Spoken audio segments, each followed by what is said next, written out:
Vamos a dar un paso más en la consideración de los temas de la vida en la gracia, en la carta primera de Pedro.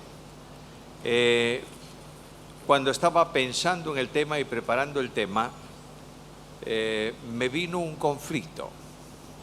Y el conflicto que tenía es, vamos a leer hoy los versículos 13 al 15, pero tomamos desde el 13 al 18 o tomamos del 13 al 15 y luego del 16 al 18. Los temas son tan importantes que he optado por dividirlos. De manera que hoy vamos a tomar el pasaje, carta primera de Pedro, capítulo 1, versículos 13 al 15, y otro domingo seguiremos adelante. Pedro es un hombre que está escribiendo una carta en medio de conflictos tremendos. La iglesia está siendo sacudida por las pruebas, comienzan las persecuciones. Hay hermanos en las iglesias que han perdido miembros de su familia, hay personas que están a punto de ser llevadas a la prisión. Hay conflicto, pero en medio de ese conflicto, Pedro presenta la única razón de ser de la vida cristiana, que es la gracia de Dios. En esa gracia Dios nos ha salvado. En esa gracia Dios sustenta el camino cristiano. Y en esa gracia Dios va a glorificarnos.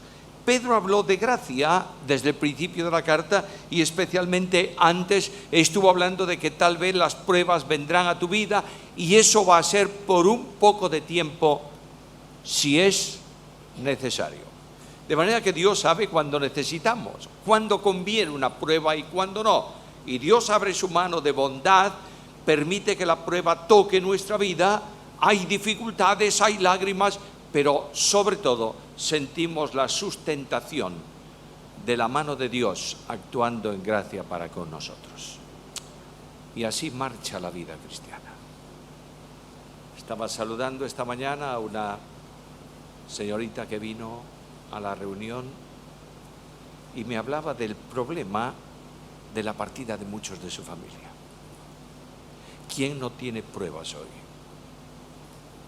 Yo sé que hay algunos que han llorado esta semana, pero no importa la circunstancia, Dios está presente en la prueba.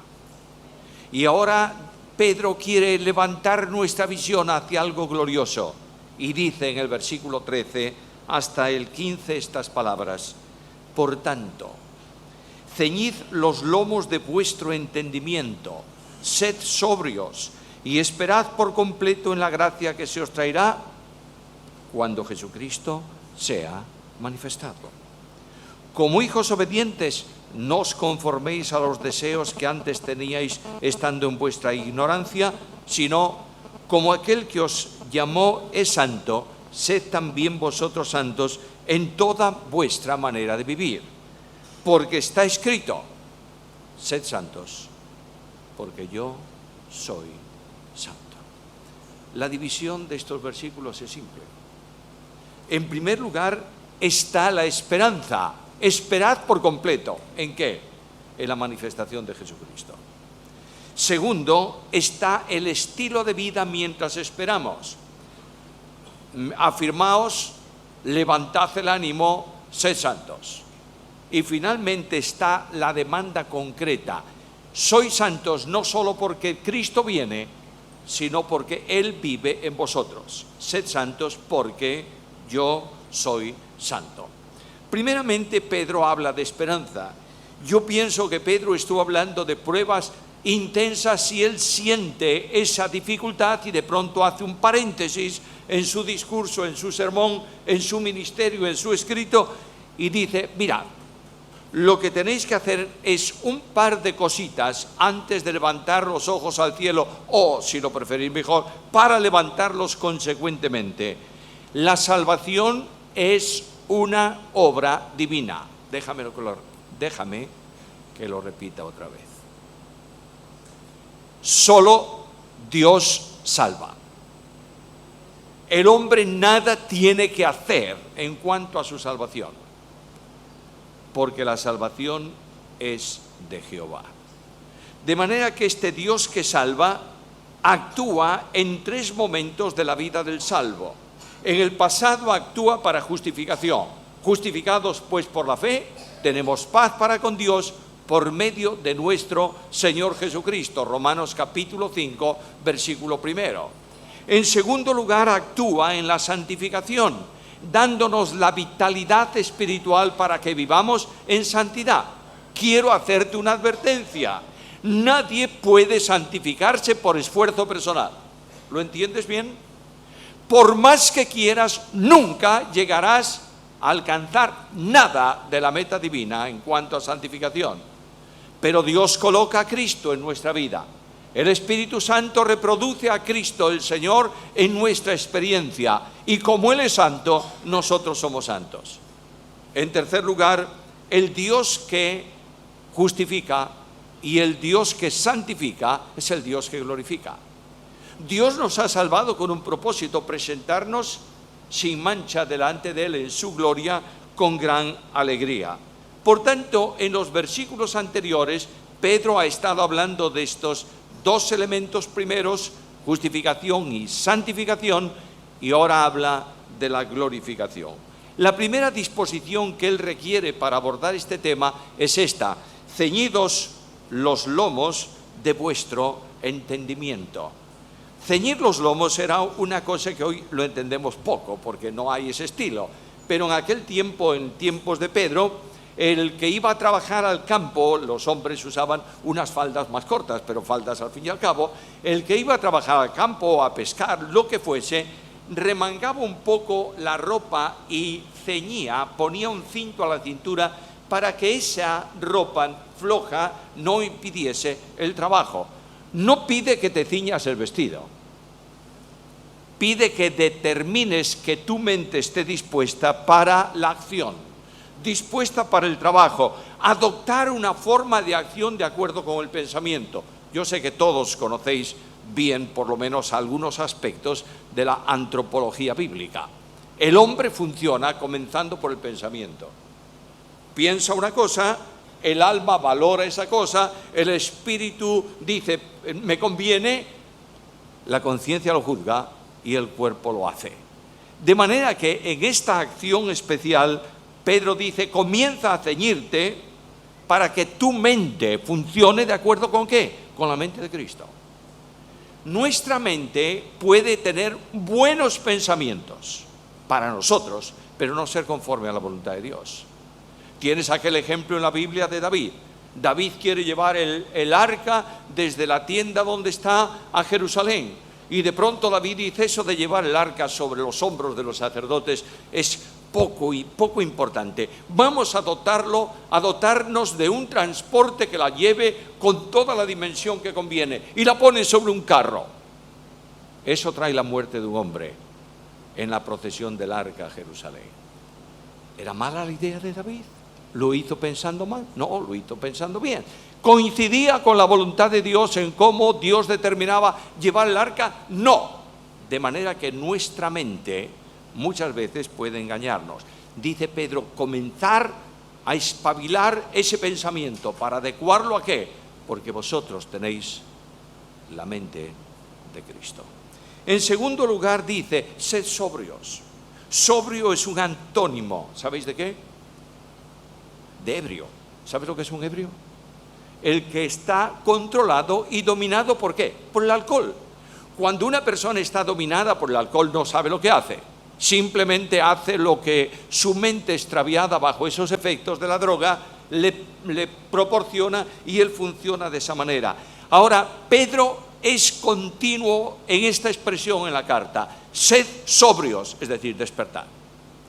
Estar capacitados para actuar en una acción perseverante, una disposición necesaria para llevar a cabo una vida correcta conforme a Dios. 3 veces dice esto en la carta. La primera de ellas, estate dispuesto, sé sobrio para esperar a Cristo, capítulo 1, versículo 13, que es el que tenemos aquí, y más adelante en capítulo 4, versículo 7. Pero también dice, sed sobrios para resistir al diablo. Dios no manda que tú te pelees con el diablo. ¿Lo tienes claro o no? Hay muchos que tratan de atar al diablo, pobrecitos. ¿Qué desilusión van a tener? Porque el diablo ha sido atado por Cristo en la cruz. Lo único que tú tienes que hacer es mantenerte firme en el terreno de victoria donde Cristo te ha puesto. ¿Lo entiendes bien? No trates de hacer lo que ya está hecho. ¿Qué os parece si yo dijera a los sugieres encender las luces? Pero si ya están encendidas. Luego no tratemos de hacer lo que está hecho. Simplemente tenemos que estar sobrios. ¿Para qué? Para esperar a Jesús. Pedro sabía muy bien este problema. Pedro se había dormido en el huerto de Getsemaní. Cristo dijo a Pedro, velad. Y a él se lo dijo personalmente, velad para que no entréis en tentación. Se durmió. ¿Problema? Negó a Jesús 3 veces aquella noche.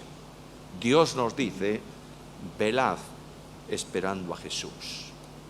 Tercera cosa, versículo 13, la segunda parte. Esperad por completo, ¿en qué? En la gracia. Esperad en la gracia. No está diciendo el apóstol, esperad señales.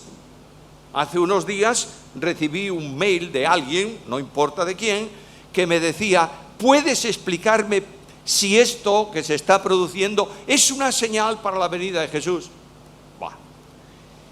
Cristo nunca mandó a la iglesia esperar señales. Cristo mandó esperarlo a Él. ¿Puede venir esta mañana? Yo siempre pienso, y hoy vamos a tener un día muy especial, una reunión no nueva, recuperamos una reunión por la tarde. Vamos a hacer un día especial, ¿verdad? Yo espero que no haya culto esta tarde. Porque el Señor venga y nos lleve para estar para siempre con Él. Qué bendición tan grande, una reunión perfecta. Ahora bien, ¿cuánto tengo yo que esperar? Y dice el versículo, esperad por completo. Es decir, esperad continuamente, esperad con la seguridad de que Jesús va a ser manifestado. Cuando yo leo esto, y esta semana tal vez, no sé por qué, estoy un poco sensible a este tema. Cuando yo leo estas palabras, Cristo viene, digo, es verdad. Y espero confiadamente que Él venga para llevarnos a todos. Es posible, pero estoy cierto que Él va a tomarme a mí. Cuando yo veo estos versículos siento una profunda paz interior, porque sé que el futuro es seguro, porque sé que no camino en un camino de posibilidades. Cristo dijo, voy a preparar lugar para vosotros, y cuando prepare lugar vendré otra vez, os tomaré a mí mismo para que donde yo estoy, vosotros estéis también conmigo. El apóstol Pablo escribe una carta también a una iglesia con muchos problemas en este sentido. Aparte de que parece ser que muchos de los familiares de algunos de los creyentes partieron para estar con Cristo, aparte de esto, ellos tenían una cierta dificultad doctrinal para entender acontecimientos futuros. Y Pablo escribe a los tesalonicenses, y en unos versículos, en 2 versículos nada más, bajo la inspiración del Espíritu Santo de Dios, habla de cómo va a venir Jesús. Y dice que, en primer lugar, que va a aparecer una voz sonora de parte de Dios que anuncia la resurrección de los muertos. Dice el texto bíblico que con voz de arcángel, con voz de mando, con voz de autoridad, el Rey de Reyes viene a la tierra y su autoridad, Él dijo, toda autoridad me ha sido dada en el cielo y en la tierra. Con su autoridad va a levantar a los muertos en Cristo. Va a transformar a los cristianos para que estemos para siempre con Él. ¿Algo más? Pablo añade algo más. Voz de arcángel. ¿Sabes lo que es el arcángel? Muchas veces lamentablemente estudiamos poco la doctrina de los ángeles. Arcángel significa literalmente el jefe de ángeles. Y en la Biblia se nombran ¿cuántos arcángeles? 1. Y este arcángel jefe, ¿no hay más que uno? No, sí, hay más seguramente. Pero se menciona uno, el arcángel Miguel. A veces subimos a categoría de arcángel a Gabriel, pero Gabriel es un ángel. Ahora bien, lo que dice la Biblia es que el arcángel organiza, es el supervisor, el jefe, es literalmente traducido, de ángeles, de un grupo de ángeles. Cuando Cristo viene del cielo, viene como el Rey de Reyes, rodeado ¿de qué? De sus ejércitos celestiales. Y estos ejércitos celestiales van a estar presentes en el momento en que la iglesia de Cristo salga de la tierra para estar con el Señor y encontrarse con Él en el aire. He puesto muchas veces esta ilustración, disculpadme, pero creo que es para mí la mejor que tengo y voy a repetirla. Cuando leéis, los que os interesa, la Segunda Guerra Mundial, leéis acontecimientos importantes que ocurrieron en ella, y una de ellas fue la toma de Francia por los alemanes. Y hay una fotografía única que todo el mundo que lee Segunda Guerra Mundial la ha visto, en donde se ve el ejército alemán en los Campos Elíseos, debajo del Arco de Triunfo, una fila por un lado, otra fila por el otro, y por en medio de ese ejército vencedor va pasando el Mercedes donde va Adolf Hitler con su Estado Mayor. Los perdedores, los derrotados, están al otro lado de las huestes de los ejércitos alemanes que hacen custodia de la carrera del que fue uno de los dictadores peores en la historia de la humanidad. Yo cierro mis ojos. Las huestes de maldad fuera de todo alcance. Los ejércitos celestiales desplegados. Cristo viniendo y nosotros saliendo de la tierra para encontrarnos con Él, ¿dónde? En el cuartel general de nuestro enemigo. Derrotado en la cruz, es exhibido cósmicamente en la venida de Cristo, ante cielos y tierra, como el gran derrotado. Nuestro enemigo queda inútil para nosotros estando con Jesús. ¿Algo más? Dice que sonará la trompeta de Dios. Y aquí tendríamos un problema hermenéutico, de precisión. ¿Qué trompeta es esa? Bueno, la séptima trompeta. Puede ser, yo no digo que no. Durante mucho tiempo he mantenido rigurosamente, inalterable, mi convicción de que no podía ser la séptima trompeta, ¿no? ¿Y por qué? Bueno, la séptima trompeta suena justo, según la profecía, a la mitad de la última semana, ¿verdad?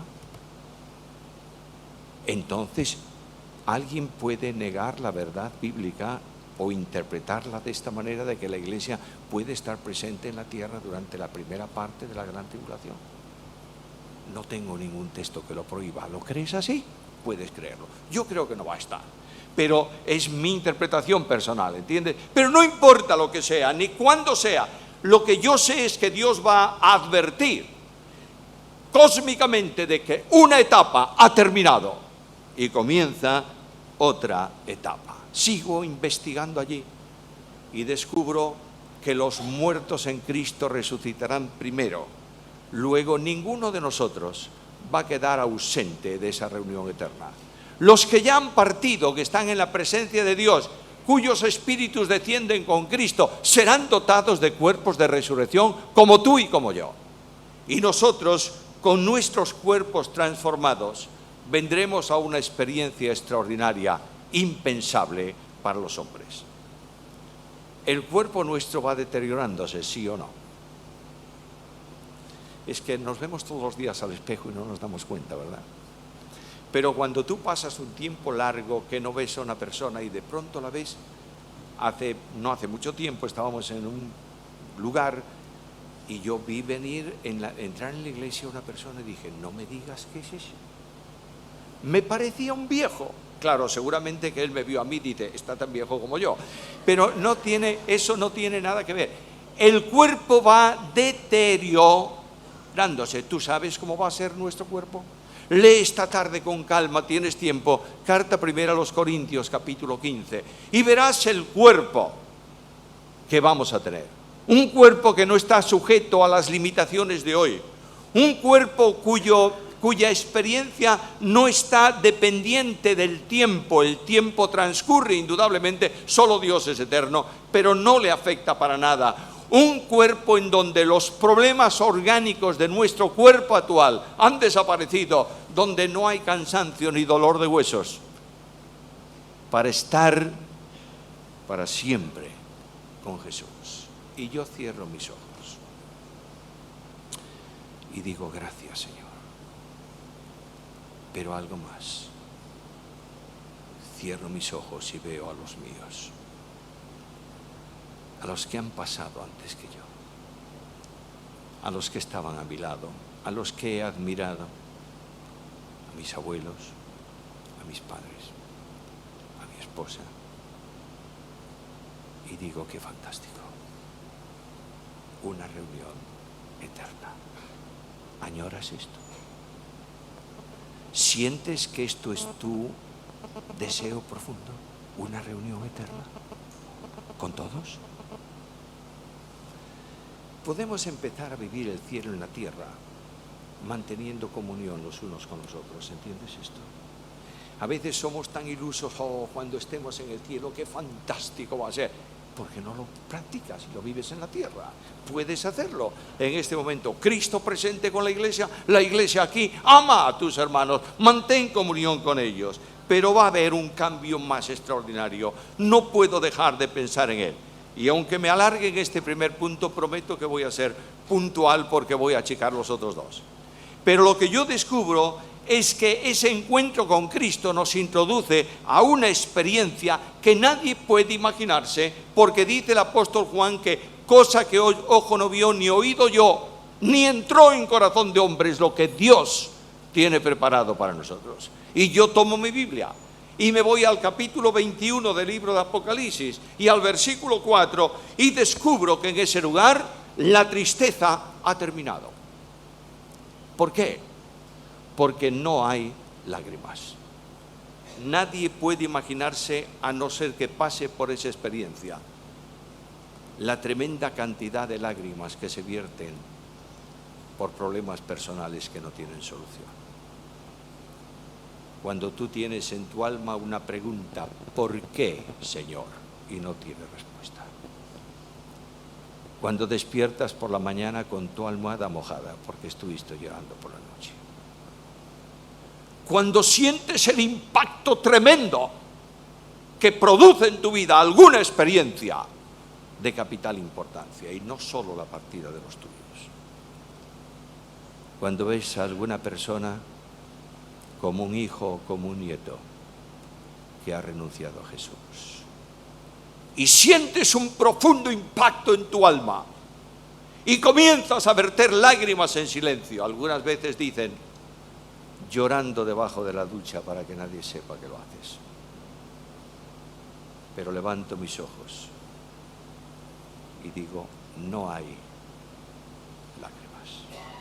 Y añade Juan en su versículo de Apocalipsis: no hay separación. ¿Por qué?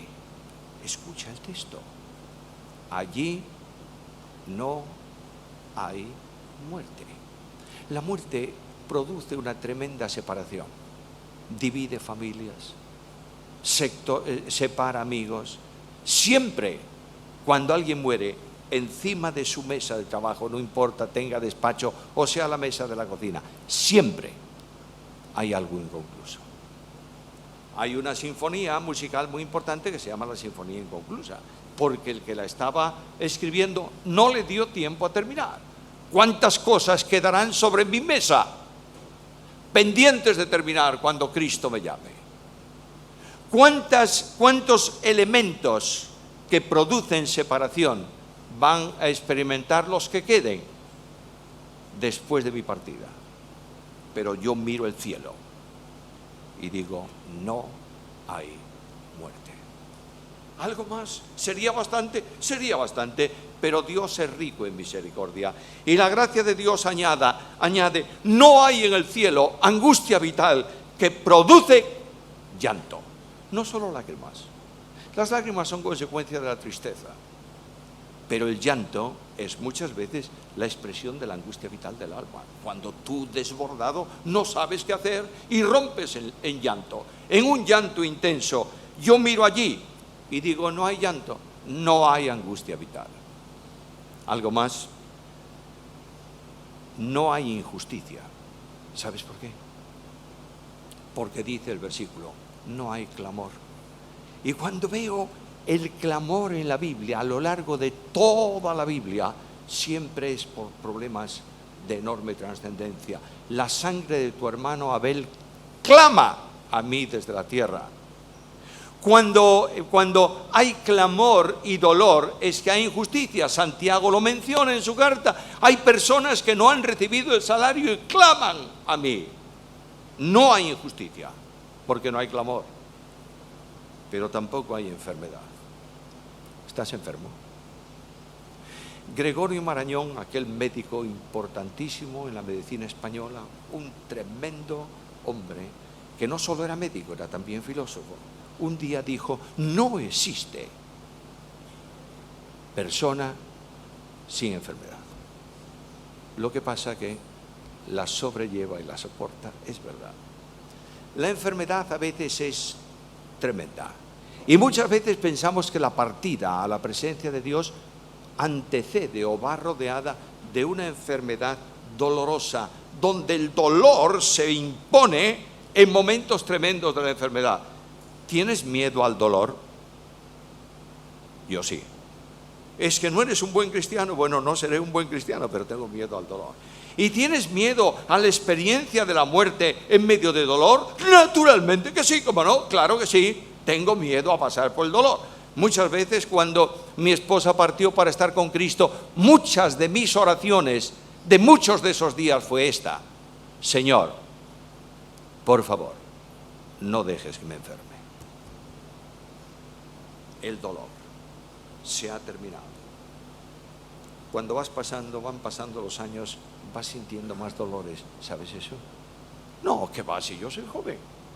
Bueno, ya me contarás cuando llegues a mi edad. Resulta que te levantas una mañana y dices, ¿cómo me duele este hombro? ¿Qué barro? ¿Pero qué te pasó con el hombro? No lo sé, pero duele. Y claro, Susana me dice muchas veces, es un problema de calendario, de los años que tienes. Claro, naturalmente que sí. Vienen problemas de dolor y yo levanto mis ojos al cielo en medio de mis circunstancias, no importa cuáles sean, y dice, allí no hay enfermedad. ¡Qué bendición tan grande! Oh, mis hermanos, ¿no sientes ilusión por esto? ¿No estás esperando esta mañana expectante la aparición de Jesucristo? ¿No estás levantando los ojos al cielo no para ver las nubes de tormenta que cubren el horizonte, sino para ver si el rayo glorioso del sol de justicia irrumpe en el cielo y llega a ti? Oh, qué bendición tan grande leer aquellas palabras del Cantar de los Cantares, y permitidme que las alegorice esta mañana. La voz de mi amado, he aquí que Él viene saltando sobre los montes, brincando sobre los collados. Él viene. Y yo puedo decir cuánto tarda, pero Él me dice, tu tiempo no es el mío, pero he aquí, vengo pronto. De manera que tenemos una expectativa, esperad en la gracia. Yo sé que a muchos cristianos los va a encontrar el Señor buscando señales en lugar de buscarlo Él. Pero va a venir de todas maneras, no importa lo que. Levanta tus ojos al cielo, querido mío. Hermana amada, levanta ahora los ojos al cielo. Congregación que por tiempo está siendo cuidada por el Señor, levantad los ojos al cielo esta mañana. Cristo viene. El Señor viene, y en medio de las pruebas descubro en este texto, esperad por completo en la gracia que se os traerá cuando Cristo sea manifestado. Tengo que dejar el punto, hay mucho más, pero sigo adelante. En segundo lugar está la vida. Bueno, el Señor me salvó y el Señor me va a llevar al cielo. ¿Seguro? Seguro. ¿Y en el medio qué? Bueno, en el medio está la vida cristiana. ¿Y cómo tengo que llevar yo esta vida cristiana? Como es natural y propio de quien ha sido transformado por Dios y ha cambiado su vieja naturaleza por la presencia del Espíritu Santo de Dios en su vida. En primer lugar, obediencia. Mira el versículo 14. Como hijos obedientes. Bueno, no tendría que decir esto, Pedro. Porque cuando tú has creído en Cristo, has sido introducido en una esfera de obediencia y sacado de una de desobediencia. Mira el versículo 2 del capítulo 1, ya que tienes ese versículo, mira un poco atrás. Elegidos según la presciencia de Dios Padre en santificación del Espíritu, para propósito, ¿para qué? Para obedecer. Literalmente, como sabéis, no hay un verbo, hay un sustantivo, para obediencia. Es decir, Dios te sacó de un lugar donde no podías hacer otra cosa más que desobedecer y te ha trasladado a otro lugar donde no debes hacer otra cosa más que obedecer. Nosotros somos llamados a la obediencia. El no regenerado es desobediente por condición natural. Yo soy blanco, dicen. No puedo ser negro. ¿Por qué? Porque mi naturaleza es esta, no es otra, ¿entiendes? No puedo cambiarla. Yo soy como soy. Pero el pecador perdido en delitos y pecados, rebelde a Dios, es trasladado a una esfera de obediencia en Cristo Jesús, que fue obediente hasta la muerte y muerte de cruz. De ahí que el apóstol Pablo diga a los romanos, porque vuestra obediencia ha venido a ser notoria a todos. Romanos 16, 18.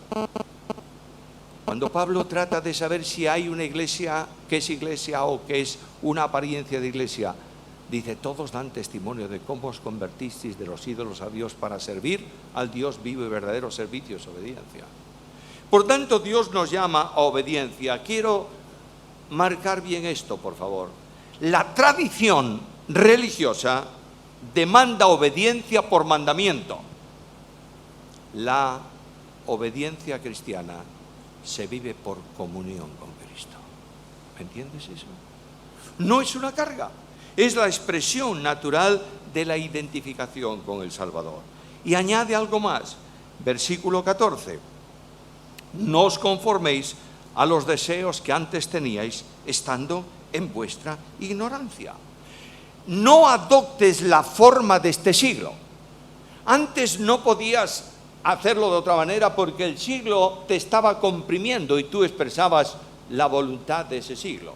Yo, cuando estaba terminando mi carrera, un día un profesor que me quería un poco, me dijo, te voy a dar una dirección para que vayas y le organices el plan de cuentas de esa empresa. Y yo fui a esa empresa, era una empresa de extrusión de plásticos. Y llegué allá y el director, el dueño de la empresa, me dijo, ¿tú has visto, tú sabes lo que hacemos aquí? Yo sí, dije, vasitos plásticos y cosas de este tipo. ¿Y sabes cómo se hacen? Pues no, la verdad no, nunca lo he visto. Y me llevó a la nave de fabricación para verlo. Me dijo, mira, este es un molde, ves que tiene por esta parte la forma de la pieza que vamos a hacer y por la otra parte la otra parte de la pieza. Nosotros metemos este molde, lo cerramos e inyectamos plástico de esas bolitas, inyectamos plástico por ahí a presión y le damos calor. Y ese plástico comprimido durante un tiempo, cuando abre el molde, la pieza adoptó el formato del molde con que se hizo. El mundo te comprime, el mundo te presiona, y no siempre pienses que el mundo la presión del mundo consiste en los pecados más groseros. Te presiona en la estructura religiosa, te hace conformar a este siglo pensando que la religión, la práctica religiosa, es una virtud que carga sobre el cristiano, cuando es todo lo contrario, es libertad en Cristo. ¿Me entiendes esto? No libertinaje en Cristo tampoco. Y Pablo dice, no os conforméis a este siglo, sino transformaos por la renovación de vuestro entendimiento para que comprobéis cuál sea la buena voluntad de Dios. ¿Qué? Agradable y perfecta. La voluntad de Dios es agradable y perfecta. Ahora yo digo, yo soy muy religioso. Hoy tenemos 2 reuniones, qué fantástico. Y si hubiera una tercera yo iba a asistir. Muy bien. Y además de esto, el jueves vengo al estudio y estoy sentado en la primera parte de la reunión. Paréntesis. Haced un esfuerzo para venir algunos más al estudio jueves. Yo estoy sentado en el primer banco de ahí. Y además, el domingo vengo uniformado. Y no me olvido de la corbata nunca. Alguien dice, bueno, porque eres un viejo. Bueno, está bien, pero no me olvido nunca. Y además, saludo a todos, etcétera, etcétera. Escucha. Tendrán apariencia de piedad, pero negarán la eficacia de ella. ¿Te das cuenta? El mundo es muy religioso. El mundo puede ofrecerte desde los pecados más violentos y desagradables hasta la experiencia de una santificación en el esfuerzo personal. Y dice, cambia, cambia, cambia de deseos, cambia de forma, estate dispuesto a la obediencia, porque viene una demanda esencial y con esta termino. Versículo 15. Si no, como aquel que os llamó es santo, sed también vosotros santos. Muy bien. No termina. En toda vuestra manera de vivir. Santo cuando estás en la oficina. Santo cuando estás jugando al fútbol. Santo cuando estás viendo la televisión. Santo cuando caminas por la calle. Santo cuando estás en la familia. Santo en el mundo. En toda vuestra manera de vivir. Por favor, mirad el capítulo 4, el versículo 1 de esta carta. Porque Cristo padeció por nosotros en la carne, vosotros también armaos del mismo pensamiento, pues quien ha padecido en la carne ha terminado ¿con qué? Con el pecado. No hay pecados mortales y veniales, hay pecados. Y quiero que sepas con claridad que el pecado más pequeño en tu vida ha costado la sangre del Hijo de Dios. ¿Lo entiendes bien?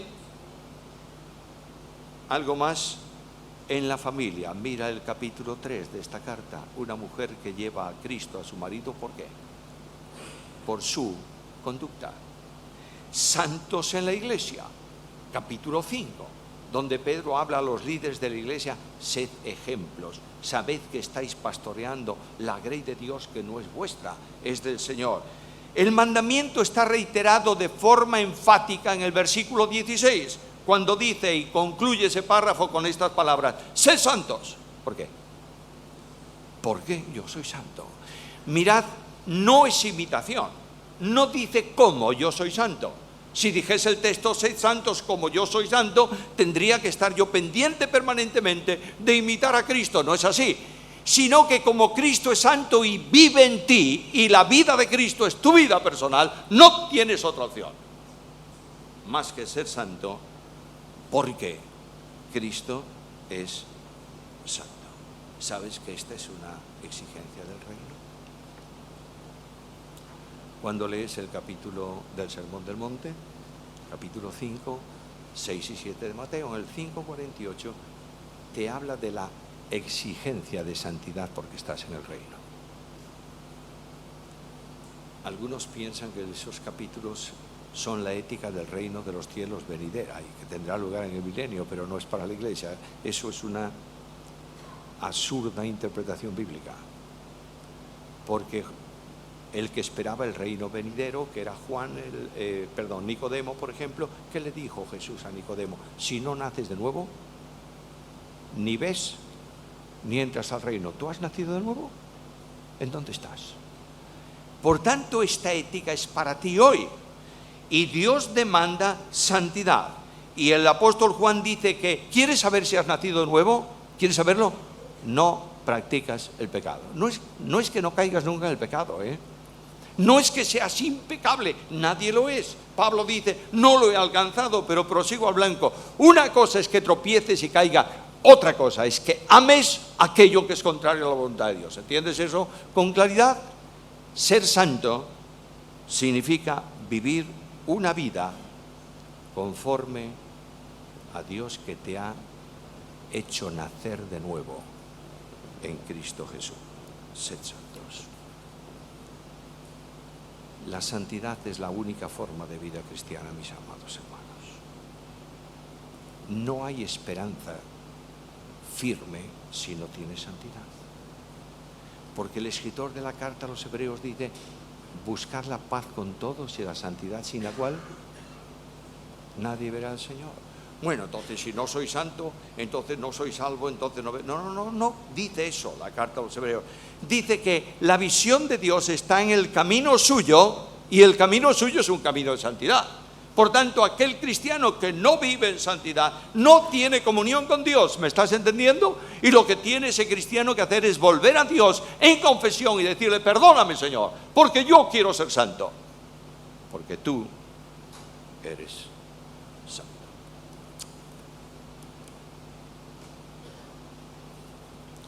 ¿Sabes lo que es un santo? Una vez un niño, y aquí hay maestras de escuela, de modo que si yo hablo de niños preguntones, no hablo de ninguna cosa rara, ¿verdad? Hay el preguntón que tiene el qué en la boca y funciona con el qué por todo. Haz esto, ¿por qué? Mira esto, ¿y qué? Siempre lo mismo. Uno de estos preguntones fue llevado por su profesor con el resto de la clase a ver una catedral. Y entraron en la catedral, ¿y aquello qué es? Pues aquello es un banco. ¿Y aquello qué es? Pues aquello es el órgano. ¿Y aquello qué es? Pues es una armadura vieja que está en la catedral. ¿Y aquello qué? Ya el profesor no podía consigo. Y dice: ¿qué quiere saber? ¿Qué es aquello? Y señaló a una cristalera de la catedral. Y el profesor le dijo: es un santo. Y llegó a su casa. Y su papá le preguntó: ¿qué tal el viaje por la catedral? Fantástico. He visto el órgano, esto, lo otro. Pero ¿sabes qué aprendí? Lo que es un santo. ¿Ah, sí? ¿Y qué es un santo? Santo es aquel que deja pasar la luz. Claro que sí. Es decir, la luz de Dios en ti reproduce la santidad de Jesús. ¿Lo entiendes? Y es necesario que esta mañana concluyamos. Vamos a concluir con una canción, pero es necesario que esta mañana tengáis claro dos cosas. Primero, no puedes esperar la venida de Jesús si no tienes a Jesús en tu vida. No se trata de una esperanza religiosa posible, se trata de una experiencia experimental segura. Tener a Cristo en la vida no es asunto religioso, es asunto de determinación personal. Es asunto de acudir al Señor y decir a Cristo: Señor Jesús, sé mi Salvador. Es cuestión de decir a Cristo en una oración sencilla, en el fondo de tu alma: no tengo seguridad, pero quiero estar con mis pies en la roca que eres tú. Esta es la necesidad de algunos posiblemente esta mañana entre nosotros. Y yo voy a concluir, pero quiero pediros un momento de reflexión personal. Inclinamos nuestras cabezas. Nadie mira a nadie. Nadie se preocupa de nadie. Mientras tanto, yo quiero preguntarte: ¿tienes la seguridad de que Cristo está en tu vida? ¿Tienes la seguridad de que tú has dicho al Señor: Señor, perdóname y sálvame en algún momento de tu existencia? ¿Tienes la seguridad de que si Cristo apareciese esta mañana, tú saldrías para estar con Él para siempre? Si no la tienes, Él viene a tu encuentro esta mañana para invitarte con palabras cariñosas y decirte: venid a mí todos los que estáis trabajados y cargados, y yo os haré descansar.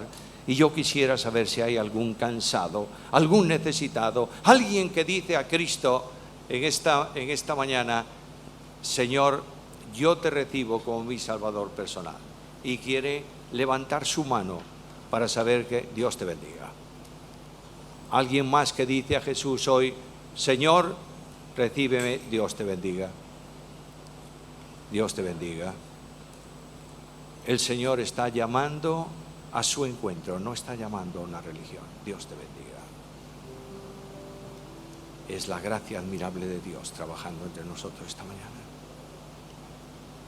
Pero quiero decirte también que si no has sido capaz de levantar tu mano,